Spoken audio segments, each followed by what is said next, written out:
ইসরায়েলের কান পাতলে শোনা যাচ্ছে একেবারে ঘন ঘন মিসাইলের শব্দ, বারুদের গন্ধ মম করছে, ধোঁয়ায় ঢেকে যাচ্ছে গোটা এলাকা। সাইরেন বাজছে, যুদ্ধের যখনই সাইরেন বাজছে তার 10 মিনিটের মধ্যে নিরাপদ জায়গায় সরে যাচ্ছেন মানুষ।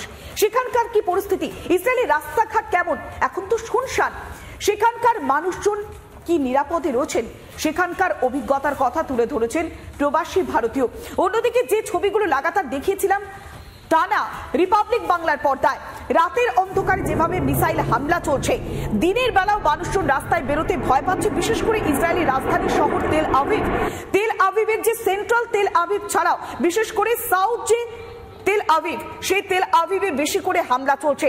মানুষজন ভয় পাচ্ছেন, স্কুল কলেজ সবটাই বন্ধ রয়েছে, ওয়ার্ক ফ্রম হোম চলছে।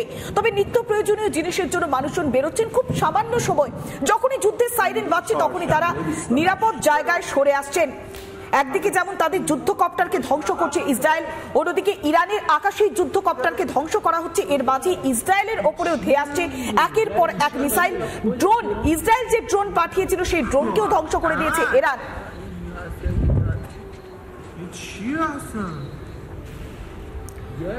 ইরান ইসরায়েলের যে যুদ্ধ পরিস্থিতি, মধ্যপ্রাচ্যে একেবারে যুদ্ধের দামামা বেজে গিয়েছে, রক্তক্ষয়ী যুদ্ধ শুরু হয়ে গিয়েছে। সাধারণ মানুষকে টার্গেট করা হচ্ছে, একের পর এক মিসাইল ধেয়ে আসছে। রাতের অন্ধকারে টার্গেট করছে ইরান, সাধারণ মানুষের উপরে হামলা চালানো হচ্ছে।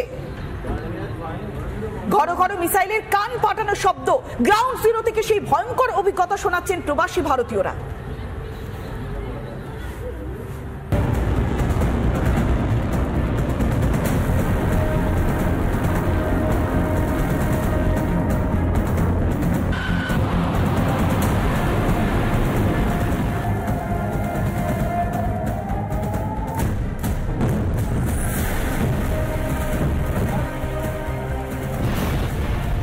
ইসরায়েলে ক্ষেপণাস্ত্র হামলা অব্যাহত।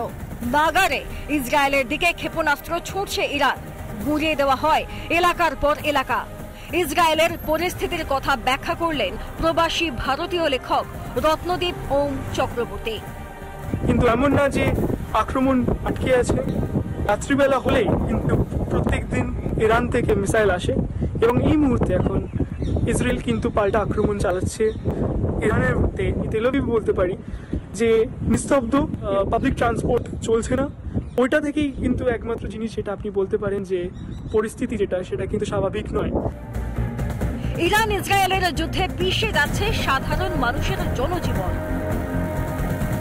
যেরকম আমাদের নর্মাল জীবনযাপন থাকে তার থেকে একটু হলেও আজ আলাদা। আমরা ভয়ে আছি, আমরা সন্ত্রস্ত আছি। ইসরায়েল গভর্নমেন্টের তরফ থেকে আমরা যে কোনো সময় আমাদের অ্যালার্টগুলো পেয়ে যাচ্ছি এবং অ্যালার্টগুলো পাওয়ার সঙ্গে সঙ্গে আমাদের ডেজিগনেটেড যে জায়গা আছে, যেটাকে আমরা বাংকার বলে থাকি, সেখানে গিয়ে আমরা সেফ ফিল করছি।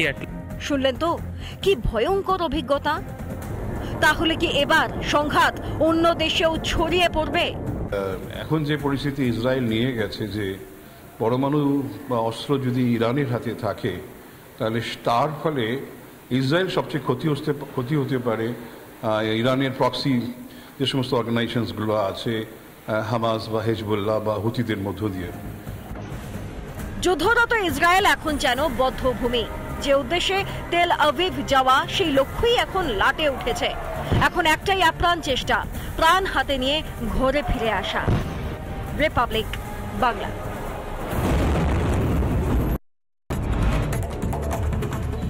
ক্রোয়েশিয়ার জাগ্রেবে প্রধানমন্ত্রী নরেন্দ্র মোদী দ্বিতীয় বিশ্বযুদ্ধের স্মৃতিসৌধে পুষ্পস্তবক দিয়ে সম্মান জানান তিনি।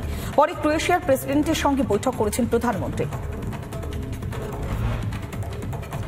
উত্তরপ্রদেশের আগ্রায় ভয়াবহ দুর্ঘটনা, নিয়ন্ত্রণ হারিয়ে সেতু থেকে নিচে পড়ল মালবাহী মিনি ভ্যান।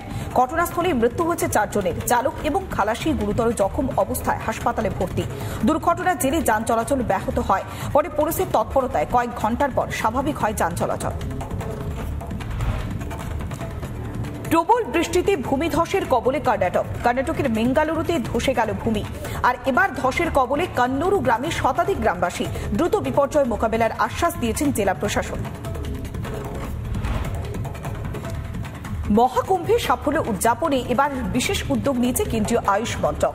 দিল্লিতে 3 দিনের যোগ কর্মশালার আয়োজন করেছে কেন্দ্রীয় সরকার। এই কর্মশালায় অংশ নিয়েছেন কয়েকশো পুরুষ এবং মহিলা।